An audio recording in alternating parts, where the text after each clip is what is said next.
નામ ચંદનજી ઠાકોર, એક જ નામ જ્ઞાનીબેન ઠાકોર, એક જ નામ તુષારભાઈ ચૌધરી સાબરકાંઠામાં, અને એક જ નામ રામજીભાઈ, અને એક જ નામ પટેલ.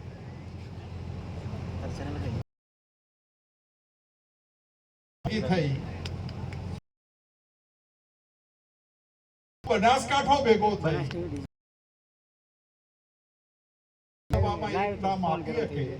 તો તાલુકામાંથી એક નામ ના રૂપિયાથી વેચાય નહીં એવું નહીં બને તો ચાલશે. જિલ્લા પંચાયત નહીં એવું નામ આવતા સાથે સાથે તમને વિનંતી કરું છું, કાંકરેજ નારાશ વધી રહી છે.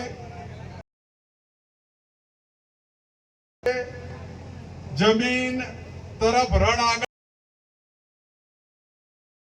વ્યવસ્થા કરવી છે કે નથી કરવી? અમારે અહીં શંકરભાઈ ખાંડ પ્રોફેસર આવ્યા છે. શંકરભાઈ, આ ગ્રામ્ય વિસ્તારમાંથી વિરોધના જે મતદારો હતા,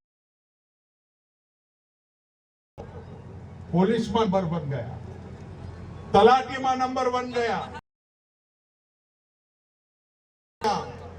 આ ભારતીય જનતા પાર્ટીની સરકારે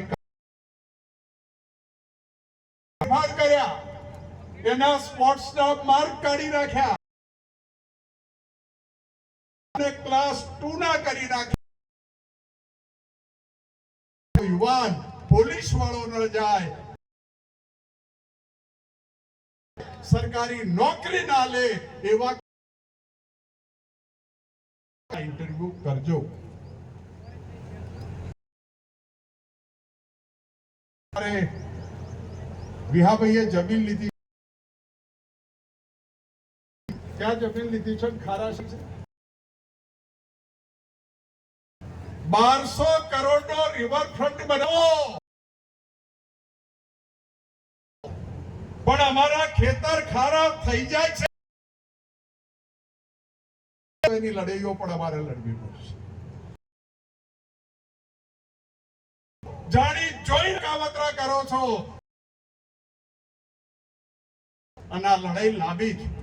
આ તાકાત અહીંયા એક શાળાનું પ્રેઝન્ટેશન આપણે રજૂ કર્યું. જ્ઞાનીબેન ચંદન દાતાઓ જોશો ને, 40% ઠાકોર.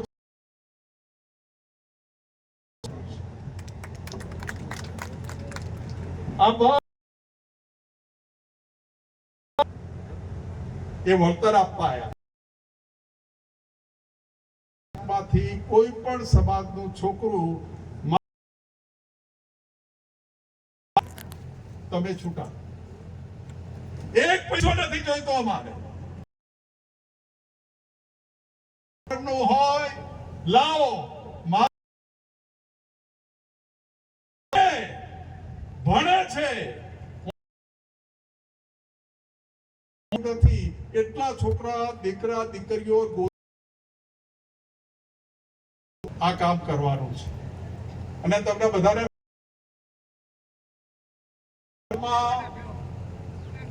ખર્ચો કરવી, વિવાહમાં ડીજે આવે, મામેરા જોર બંધ થાય, માં કુળદેવીની જય બોલવામાં કોઈ કચાશ, બનાવવામાં કોઈ કચાશ રાખો, કરો તો સુધારો. 12 મહિને 40 જેનું છોકરું ભણવામાં હોશિયાર તમારી તાકાત નથી એવા લોકો અમને ભેગા થાવ અને કરવું પડે કે કોંગ્રેસે અમને સંસ્કાર આપ્યા છે અને કોંગ્રેસે કહ્યું છે કે જેનું કોઈ ના હોય સદારામ બાપાઈ કે ઓગણ એટલે તમને બધાને વિનંતી કરું છું ઉત્તર ગુજરાતમાં દાડે દાડ નીચે જઈ રહ્યા છે જય નારાયણભાઈ વ્યાસના નેતૃત્વમાં જે પ્રશ્નો છે નર્મદા બન્યા પછી પણ એકર જમીન વરસાદી પાણી